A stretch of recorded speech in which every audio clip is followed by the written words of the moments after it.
ብዙዎች እሱን ለመስማት ከሩቅ የሚመጡት ለምን ነበር? ምንም ሰራዊት የሌለው ቤተ መንግስትም ሀብትም ያልነበረው፣ ነገር ግን ቃሉ ነገስታትን የሚያርበደብድ መኖሪያው በበረሃ የሆነ ለኢየሱስ መምጣት መንገድ የጠረገ ይህ የመጥምቁ ዮሐንስ ታሪክ ነው። ነገሩ እንዲህ ነው። የዮሐንስ አባት ዘካርያስ ካህን ነበር። ሚስቱም ኤልሳቤጥ ትባላለች። ሁለቱም የጌታን ትእዛዝና ስርዓት ሁሉ ጠብቀው ያለ ነቀፋ የሚኖሩ ጻድቃን ነበሩ። ይሁን እንጂ ኤልሳቤጥ መካን በመሆኗ ልጅ አልነበራቸውም። በእድሜም የገፉ ነበሩ።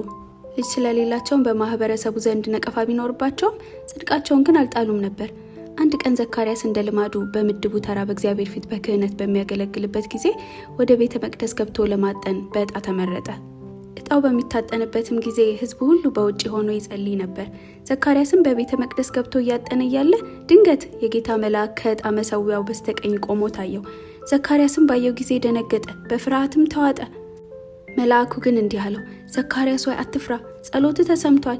ሚስት ኤልሳቤጥ ወንድ ልጅ ትወልድልሃለች፣ ስሙንም ዮሐንስ ትለዋለህ። በእርሱ ተድላና ደስታ ታገኛለህ። ብዙዎችም እርሱ በመወለዱ ደስ ይላቸዋል። በጌታ ፊት ታላቅ ይሆናልና የወይን ጠጅም ሆነ ሌላ የሚያሰክር መጠጥ አይጠጣም። በእናቱ ማዕፀን ሳለ በመንፈስ ቅዱስ ይሞላል።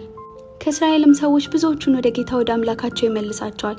የአባቶችን ልብ ወደ ልጆቻቸው፣ የማይታዘዙትንም ወደ ጻድቃን ጥበብ ይመልስ ዘንድ ለጌታ የተገባ ሕዝብ ለማዘጋጀት በኤልያስ መንፈስና ኃይል በጌታ ፊት ይሄዳል አለው። ዘካርያስም መልአኩን ይህን በምን አውቃለሁ? እኔ ሽማግሌ ነኝ፣ ሚስቴም በዕድሜ ገፍታለች አለው።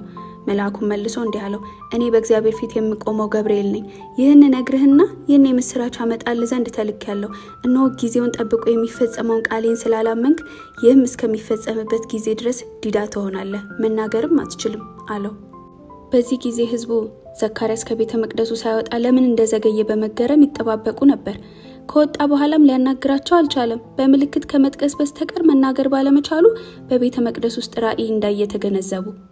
ዘካርያስም መናገር ባይችል እንኳን አገልግሎቱን ሁሉ ፈጽሞ ወደ ቤቱ ተመለሰ። ኤልሳቤጥም ጸነሰች፣ 5 ወራትም ራሷን ሰወረች።